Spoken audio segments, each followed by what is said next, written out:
This is the Week in Review, a recap of the major stories which shaped the landscape of St. Kitts and Nevis last week. Thanks for joining. I'm Michael Berridge. St. Kitts and Nevis government pushes ahead with National Addressing System. The Nevis Island Administration Ministry of Finance issues statement on fuel surge charge adjustment. 5 bills received reading in the National Assembly on Thursday. Suite of legislation passed in the National Assembly. St. Peter's to be restored to 24/7 water supply following key upgrades. Dr. Drew calls for climate justice and community-led solutions at Climate Mobility Forum in Germany. And TDC invests in leadership development. Those are the major stories, and now the details. As part of its ongoing commitment to developing strong, effective leaders across the company, TDC Human Resources Department hosted a comprehensive 3-day program from the 15th to 17th June 2026, the leadership training program under the theme Leading Through People, Practical Leadership Skills for Management. Designed to strengthen leadership capabilities at all levels of management, the workshop brought together supervisors, middle managers, and executive leaders in dedicated sessions tailored to their unique roles and responsibilities within the organization. The training sessions were facilitated by renowned regional business strategist and leadership consultant Ms. Dana Haynes Burke and were held at the TDC Training Room on 4th Street in Bastia. The training formed parts of TDC's broader commitment to employee development and organizational excellence, ensuring that leaders at every level are empowered to effectively guide their teams and contribute to the company's long-term strategic objectives. The government of St. Kitts and Nevis is pushing forward with plans for the National Addressing System, which will provide a critical upgrade to the current structure that has gaps including unmarked and in some cases unnamed streets. Sandra Davon, postal advisor, highlighted the importance of a proper addressing system, noting that it will support the modernization of the National Postal Code and enhance the efficiency of mail and package delivery services. She also stated that it will provide emergency responders with accurate directions, streamline global positioning system, and facilitate better urban and rural development planning. Government officials will be promoting public involvement in the street naming process while building community pride and national identity. A pilot application is being created to facilitate feedback in naming streets currently without one. While this process is underway, the government has secured grant funding for updated satellite imagery and a light detection and ranging flyover to assist with the mapping exercise. These incorporate remote sensing technologies to map and monitor terrain using highly detailed photos and airborne lasers that generate precise 3D topographical models. A sample of the collected information will be used for a pilot project that will allow real-world testing of the addressing system utilizing postal service delivery, emergency response, and GPS map services. This is the Week in Review. The following is a statement by the Nevis Island Administration Ministry of Finance.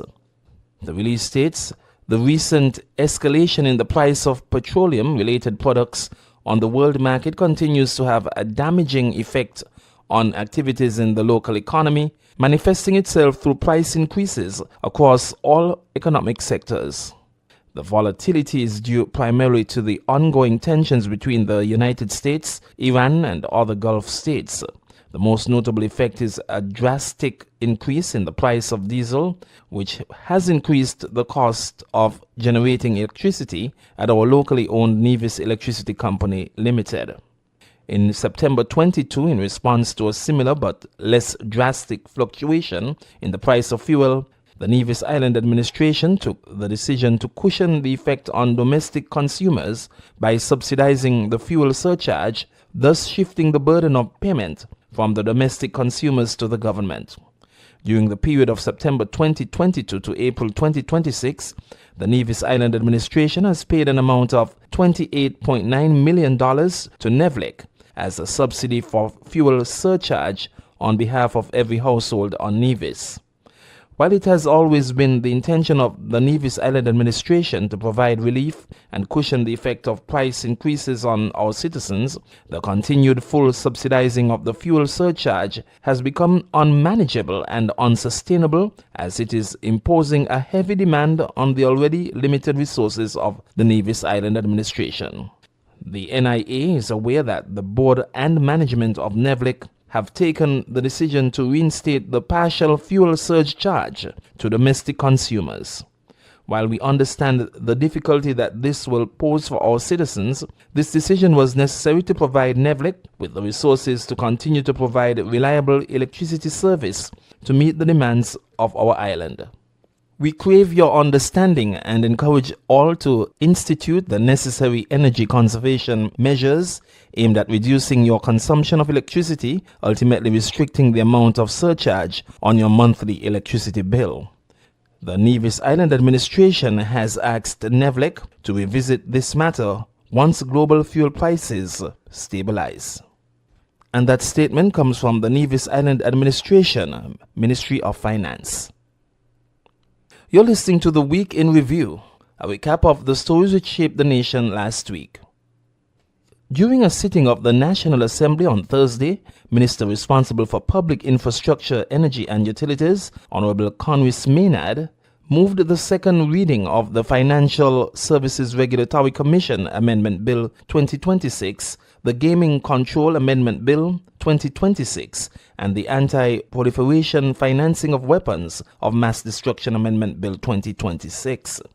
Minister Maynard also moved the second reading of the Virtual Asset Amendment Bill 2026 and the Anti-Terrorism Amendment Bill 2026. All five bills had their first reading on June 11, 2026. The National Assembly was carried live on ZIZ Radio 96.1 FM and participating radio stations. It was also viewed live on TV Channel 5 in St. Kitts and Channel 98 in Nevis, and streamed live at www.zizonline.com. Copies of the bill can be found on the website of the St. Kitts and Nevis Information Service under the section titled Bills. The bills can also be accessed via the Facebook page St. Kitts and Nevis Information Service. In other National Assembly developments, the government of St. Kitts and Nevis on June 18 successfully passed a comprehensive suite of legislation in the National Assembly aimed at further strengthening the Federation's financial sector and reinforcing its standing as a respected and reputable member of the global community. The five bills approved were the Financial Services Regulatory Commission, the Gaming Control Amendment Bill, the Anti-Proliferation Bill, the Virtual Asset Bill, and the Anti-Terrorism Amendment Bill 2026. The suite of legislation was piloted through the House by the Minister of Public Infrastructure, Energy and Utilities, Domestic Transport, Information, Communication and Technology and Posts, Honorable Conwys Maynard. Maynard was supported by his fellow members of Parliament. In presenting the bills, Minister Maynard underscored the government's unwavering commitment to safeguarding the integrity, stability, and international credibility of the Federation's financial system. He emphasized that the measures adopted by Parliament are critical to preserving the country's reputation, maintaining confidence among international partners and investors, and ensuring continued access to global financial markets. Minister Maynard noted that the amendments align St. Kitts and Nevis with evolving international standards and best practices in financial regulation, anti-money laundering and counter-terrorism financing, while strengthening oversight mechanisms across key sectors of the economy. The passage of these key pieces of legislation reflects the government's proactive approach to addressing emerging global risks and demonstrates the commitment to transparency, accountability, and robust regulatory governance. It also reinforces St. Kitts and Nevis' determination to remain a competitive, secure, and well-regulated international financial center. This is the Week in Review. The water supply to St. Peter's community is expected to be significantly boosted in the coming days as the Water Services Department carries out testing of a new pipeline and pump that will deliver an additional 150,000 gallons per day. On Tuesday, June 16, Water Engineer Cromwell Williams gave an update of current projects being undertaken by the Water Services Department. He said that the excess water being pumped into the Bastia aquifer from the Bastia desalination plant, commissioned in late February this year, will allow water to be diverted to other areas. In the case of St. Peter's, this required additional infrastructure. When the testing phase is complete, the water engineer said that the additional 150,000 gallons that will supplement the St. Peter's water sources will enable St. Peter's to achieve 24/7 water services for residents. In other news, Prime Minister of St. Kitts and Nevis, Honorable Dr. Terence Dew, has called for people-centered climate action and stronger international cooperation to address the growing threat of sea level rise, warning that for small island developing states such as St. Kitts and Nevis, the crisis is no longer a future concern but a present-day reality. Prime Minister Dew made the remarks while participating in a high-level panel discussion on protecting rights in the face of sea level rise during the Berlin Climate Mobility Forum hosted by the Global Center for Climate Mobility in collaboration with the Robert Bosch Stiftung. Joining international leaders, policymakers, climate experts and development partners, Dr. Dew highlighted the profound impact that rising sea levels are already having on communities, economies, livelihoods and cultural heritage across St. Kitts and Nevis. The Prime Minister explained that coastal erosion, coral reef degradation, stronger storm surges and the loss of historically significant sites are no longer theoretical risks but active challenges confronting the Federation. He noted that these impacts extend beyond environmental concerns and increasingly threaten fundamental human rights. Prime Minister Dew emphasized that protecting people must remain at the center of global climate policy and that resilience-building efforts must be designed to safeguard communities while preserving dignity, culture, and opportunity. The Prime Minister also used the opportunity to showcase the Federation's Sustainable Island State Agenda, which places climate resilience, environmental sustainability, and community empowerment at the core of national development. He noted that St. Kitts and Nevis has been actively pursuing policies and partnerships aimed at strengthening coastal protection, supporting vulnerable communities, and enhancing long-term sustainability. Dr. Dew highlighted the valuable partnership between St. Kitts and Nevis and the Global Center for Climate Mobility, describing it as an example of how international cooperation can deliver practical, locally driven solutions.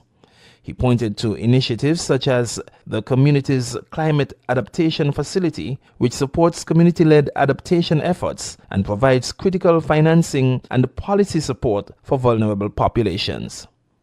The Prime Minister further stressed that climate adaptation strategies must be informed by the people most directly affected by climate change. He noted that successful responses require collaboration among governments, communities, development partners, and civil society to ensure that solutions reflect local realities and experiences. As St. Kitts and Nevis continues to champion climate action on the global stage, Prime Minister Dew reaffirmed the Federation's commitment to working with international partners to protect the rights, livelihoods, and futures of vulnerable populations. Meantime, while in Berlin, Dr. Dew joined fellow heads of state and government from across the globe on June 18 at the opening of the Berlin Climate Mobility Forum, where he delivered a compelling call for climate justice, meaningful partnerships, and greater inclusion of local communities in shaping climate solutions. Prime Minister Dew participated in the high-level exchange on the climate mobility principles alongside leaders from Palau, the Marshall Islands, Honduras, Tuvalu, and the Maldives. The session was convened by the Global Center for Climate Mobility in collaboration with the Robert Bosch Stiftung and focused on advancing global consensus around climate mobility and adaptation. Addressing an audience of international policymakers, development partners, climate experts, and civil society representatives, Prime Minister Dew emphasized that climate change is fundamentally a matter of justice, particularly for small island developing states that contribute minimally to global emissions yet bear some of the most severe consequences. using the example of a Caribbean fisherman whose livelihood is increasingly threatened by rising sea temperatures and changing marine ecosystems. Dr. Drew highlighted the disproportionate burden being carried by vulnerable nations. Dr. Drew also highlighted the ongoing collaboration between the Global Center for Climate Mobility and local stakeholders in Nevis as an example of how global partnerships can successfully support community-led adaptation efforts. He noted that climate financing must be better aligned with local needs and priorities to ensure that vulnerable communities are empowered rather than displaced by climate challenges. And that item brings us to the end of the week in review. Recapping the top stories: St. Kitts and Nevis government pushes ahead with national addressing system. Nevis Island Administration Ministry of Finance issues statement on fuel charge adjustment. 5 bills received their second reading in the National Assembly on Thursday. Suite of legislation passed in the National Assembly. St. Peter's to be restored to 24/7 water supply following key upgrades. Dr. Drew calls for climate justice and community-led solutions at Climate Mobility Forum in Germany. And TDC invests in leadership development. Those are some of the stories which made news last week in the Federation. Thanking you very much for joining us this week for the Week in Review. I'm Michael Berridge. Do have a safe and productive week ahead.